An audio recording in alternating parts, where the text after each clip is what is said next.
and welcome.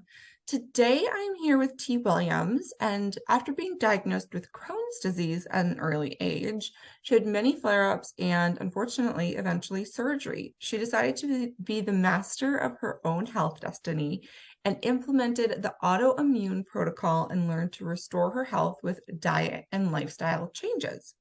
It's her goal to show individuals diagnosed with an autoimmune disease how to decrease their symptoms by teaching them how to calm the immune system, heal digestion, balance hormones, minimize pain and inflammation, and hopefully put their disease in remission. And she lives in Nashville with her husband, along with two fur babies, Pinky and Karma. And today she's here to talk to us about living pain-free in 2023. Welcome.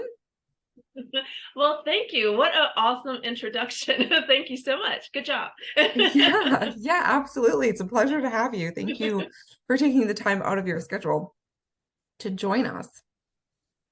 Thank you. So we will just dive right in. I'm excited to chat with you about this topic because I think it's such a needed thing to address, even for folks without autoimmune disease.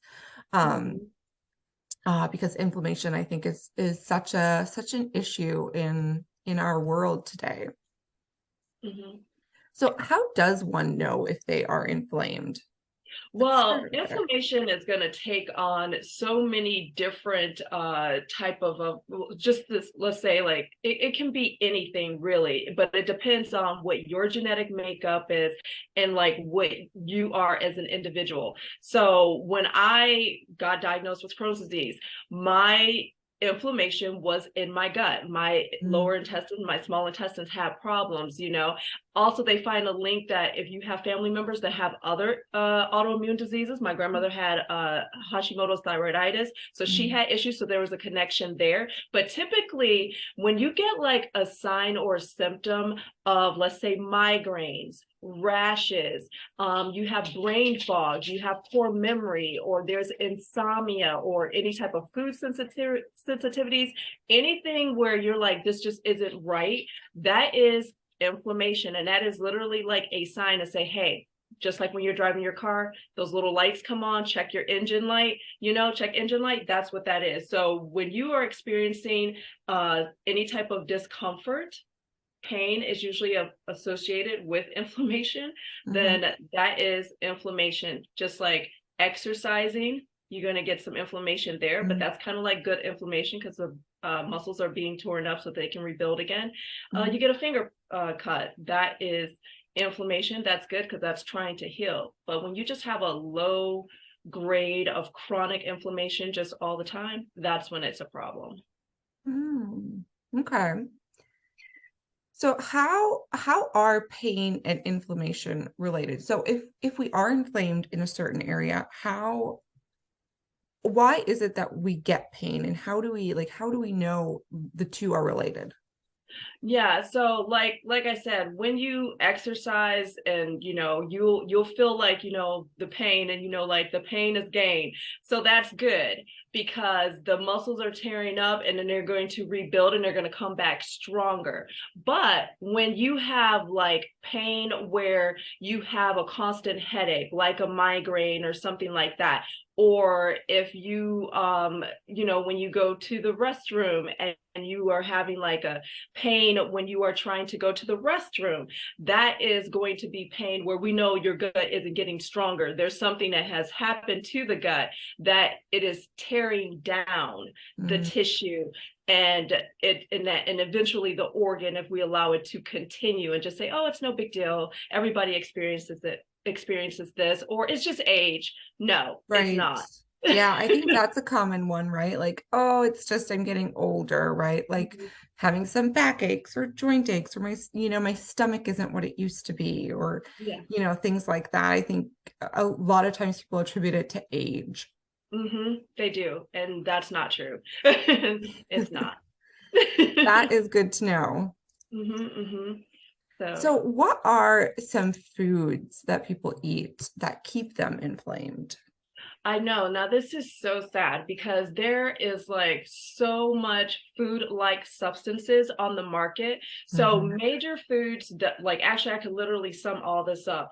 processed food, anything that does not have a mother, anything that does not grow out of the ground or that you can pull off a tree, that is not food. Okay. So we want to eat things that have a mother that you can pull off of a tree or that grows out of the ground.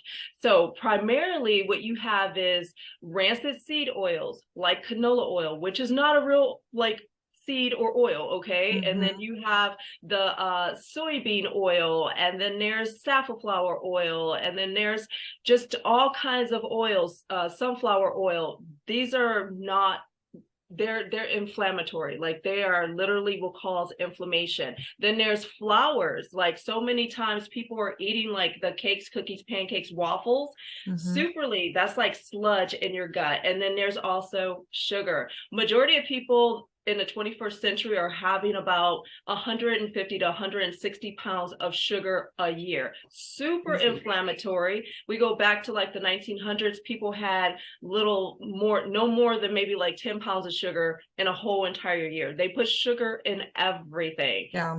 Not good. That is a wild statistic, that increase. Yeah. Absolutely, because a lot of people are drinking like the soda and artificial sweeteners, not good. You want some cancer? Continue to have artificial sweeteners. Like if you're like, you know what, I just really want to feel like crap and I am on the fast track to like not being on the earth anymore, just eat those things and guaranteed it will be in the cards for you. Yeah, I know. I love that simple way of describing it though. Like if it doesn't have a mother, if you can't pick it from a tree or it grows in the ground, it's not food, don't eat it. Yeah. And that's primarily it. Now, there are some things, you know, like we all want to have something crunchy and something delicious. And like for me, I'm like, if I want something delicious and sweet, I go and I make it myself. You have children, you say, what do you want? You want some chocolate chip cookies? Okay, well, we're going to go get the ingredients and we're going to go make it ourselves. That way we know what's in it. And then there are some snacks, providing that they have not been bought by major food conglomerates, that are still wholesome and pretty okay to have. But for the most part, you want to have a real food diet, you know, as real as that food can possibly be. That's what you want. But primarily, yes, it is that simple, which is to eat food from the earth and not out of a factory. Yeah. And if you do want something like a treat, make it yourself. Yeah. Yes. Because most of the time people will be like, I don't want to do that. I'll go drink some water, or either eat a grape, have a banana. Right. Yes. So do you ever find that people unintentionally sabotage their own health and wellness? I think that, yeah, I think people do, mostly because it's the mindset. Like people, when you talk to some people, you know, and they'll say, oh, I could never, ever give up pasta, you know? And it's like, that's a mindset, because if you want to live, you'll give up pasta. Like, I'm like, I want to live and I want to live comfortably in my body.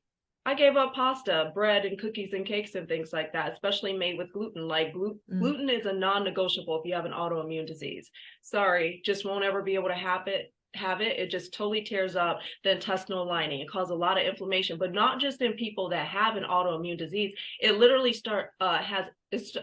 causes inflammation in all people. It's just that I happen to get mine younger, but most people are going to have a very morbid 3 years of their last 3 years of, well, I like to say when they start to age and then they finally get sick, and then they start to go into that transition of, you know, maybe being in hospice. Those are going to be the last like 3 painful years of like exiting.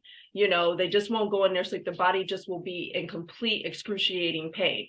And so people will get it like when they get older, you know, when it's time to like start to leave the earth. And I don't know if you experienced that, but I've seen that with like a couple of grandparents, but I never like drew the conclusion that it was like to what they were eating, or even like, not to mention, like it's not all about diet, like it's also like stress.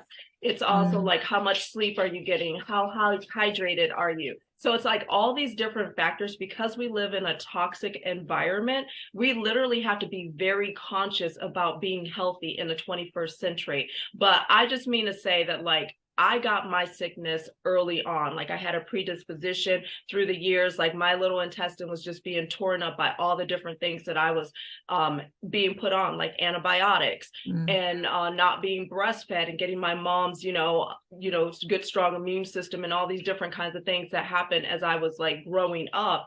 But most people, as they go through and they continue to eat how you would say, a standard American diet and be very stressed, trying to like make money and trying to, survive and just on this, very like flight kind of energy, then they're going to get it in the last few years of like, in their aging process. So I hope that makes sense. Does that make sense? Yes. Yes. Okay. Yeah. Yeah. Yeah. I mean, I've seen it with my grandparents as well. And I think people towards the end of their life, and by the end of their life, people are just on so many different medications too. Yes. Yeah, that too. That is not going to help either, but yeah. Which is a whole nother talk. Yeah. So I'll try not to go off on that tangent, but yes, yes. Mm-hmm. So in addition to diet, you touched on a few other things like sleep and hydration. So what are kind of those other cornerstones of your lifestyle that people can implement to help lower inflammation? Yeah, when it comes to lowering inflammation, I believe primarily like number one is going to be diet.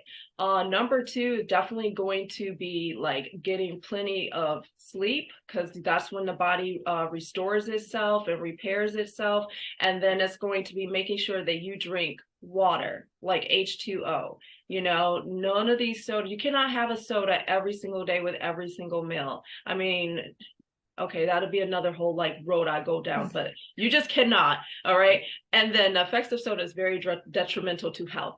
And then also it's going to be, are you properly hydrated? And then also alleviating stress. I think so many times in this world, it's always just kind of go, go, go, hustle culture and all that other sort of thing. And it's like, we have got to calm down and get back to basics, and especially like with women, because majority of women, like 80% of them will be diagnosed with autoimmune disease.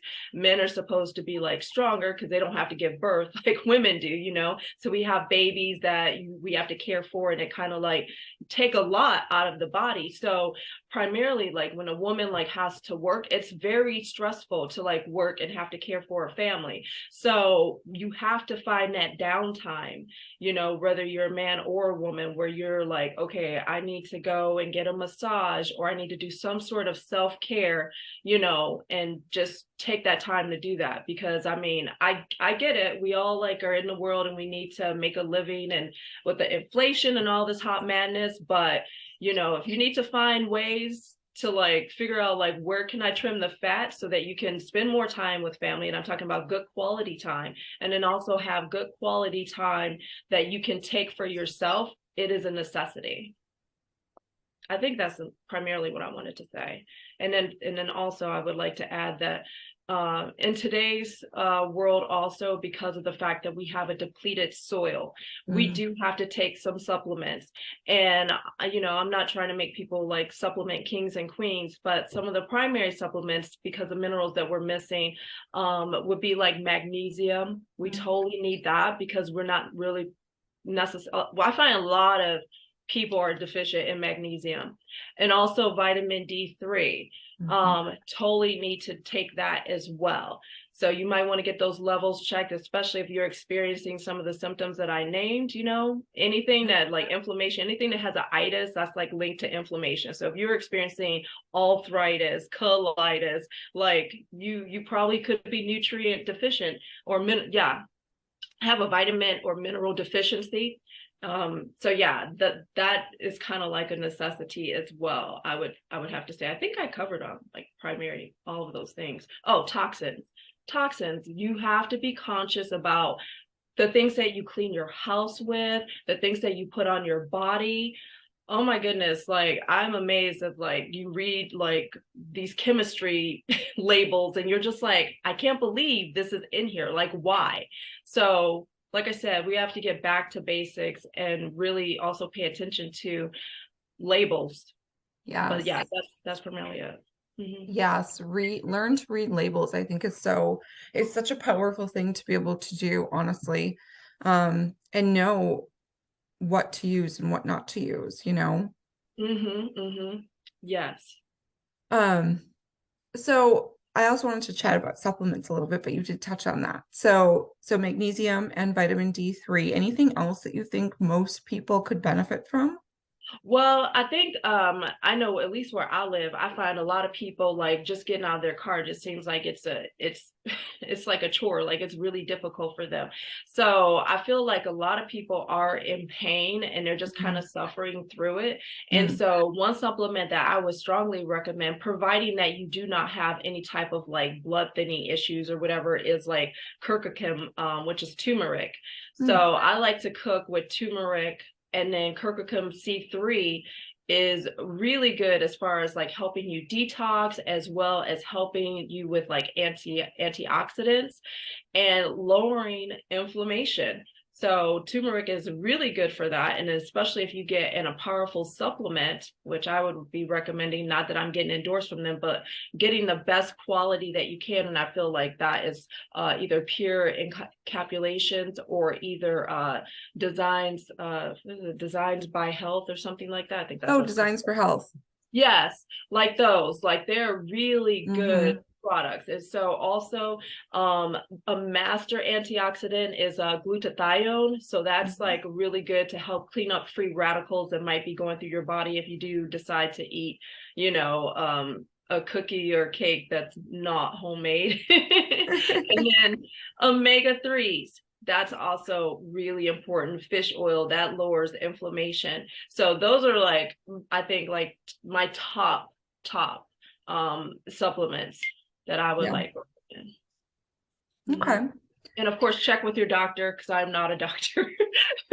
Yes. Yeah. And I think, it's always good to get levels checked too, because beyond kind of these baseline, you know, recommendations, you could be deficient in a certain vitamin or mineral that would help with supplementation as well. Yes. Oh, and you know what, too, Hannah? I would like to also say that, like, I think that it's important to kind of like when you go to the doctor, one thing they'll do, they'll run your range against like a bunch of like other, like they have, I don't know exactly how to explain it, but I just mean to say, like, when you do go to the doctor, and let's say, for example, vitamin D, like a range of what it might be for a person that's healthy, it could be like 50 or 60. And then, of course, if you're below 60, that you're like totally low in vitamin D and you need supplementation. But I mean to say that, like, in dealing, that's westernized medicine, but optimal levels of Mm. vitamin D would probably be around about like 75, 80, 70 to 80. That's where you would be like optimal. If you're higher than that, then yeah, you need to not be taking it at all. But I say that because I've noticed that they changed the ranges ever since like the pandemic. Mm. And yeah, so I think it's like important to kind of be like, okay, if your doctor says, okay, it looks like you're in this range and you're okay, you don't have to take that.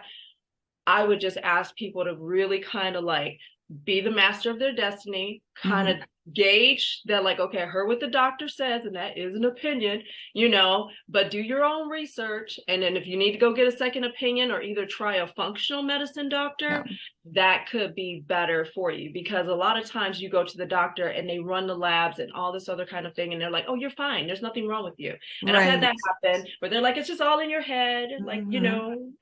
So that's one thing I like to have people be conscious of. They're like, well, I went to the doctor. They said it was fine. And the next thing you know, you've got like stage 4 cancer, and then you got to make all your arrangements. I've seen that happen. Not any of my clients, but I have seen that happen in other people. So I'm just saying, be thinking. Yeah. Yeah. I think that's important to know is it's not that you not only want to not be deficient, you want to have an optimal level. Yes. Yeah. Yeah. Mm-hmm. Or even like, sometimes I've been told by doctors like, oh, well, it's kind of on the low end, but it's fine. Well, is it? Yeah. Right. Especially if you still feel really awful. If you're like, I'm not feeling good, something's off. Yeah. Yeah.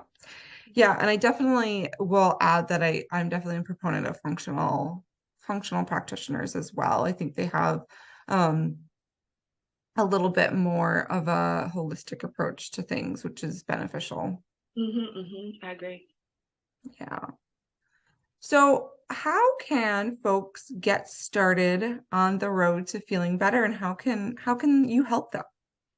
Well, I think that number one is going to be change your diet. And that is like super hard, Yeah. especially when there's like the picnics and the barbecues that are all coming up, for the summertime and stuff. And Mm, I get it. Now, I've been doing like, having changed my diet for a long time. So I'm a pro. So people need help with like, okay, well, what do I eat for breakfast? Because when you're doing the autoimmune protocol, you're not having a traditional breakfast of like eggs and waffles and pancakes and coffee and all these other kinds of things. So what I do is I walk people through the process of how to do the autoimmune protocol specifically, which will help them lower inflammation and help heal their digestion and just help them feel better. So I'm kind of helping them implement and guide them on changing their behaviors and with their mindset, so they can say, all right, I can do this because I have an accountability partner to kind mm, of help me walk through this. So number one, you want to feel better, change your diet.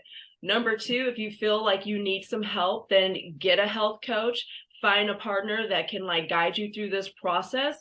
And specifically, I deal with the autoimmune protocol, help walk people through that comfortably, because there are a lot of things that we are cutting out of the diet so we can lower inflammation exponentially quicker than if we were just kind of playing around with like, okay, I'm not going to eat these certain foods, because a lot of people tend to want to be like, I just want to lose weight, and I'm like, I'm not focused on weight loss, I'm yeah. focused on being healthy. Once you can get healthy and cut out all the inflammatory foods, you'll find that the weight's going to come off, because Yeah. so there's a lot of things that with the autoimmune protocol we cut out just so we can lower inflammation very quickly.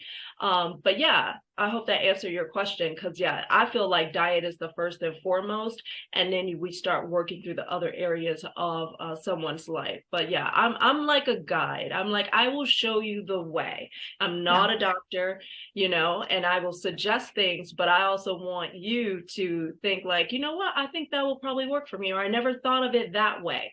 And then, Yeah. check with your primary care provider, you know. Yeah. Yeah. Well, and T's freebie that she's offering all of our listeners is linked below this video. So make sure you do click on that and check it out, and um get started on her on she can help you get started on your journey. Sounds good. Yep. All right. Anything else you'd like to add? I think that's it. Yeah, you feel free to visit twilliams.net. I'm here to help you if you need some assistance. And also, feel free to email me, t@twilliams.net. And then if you have something specific and I know someone, then I will connect you to my circle. So if you need some help, just feel free to reach out. Awesome. Thank you so much. Thank you.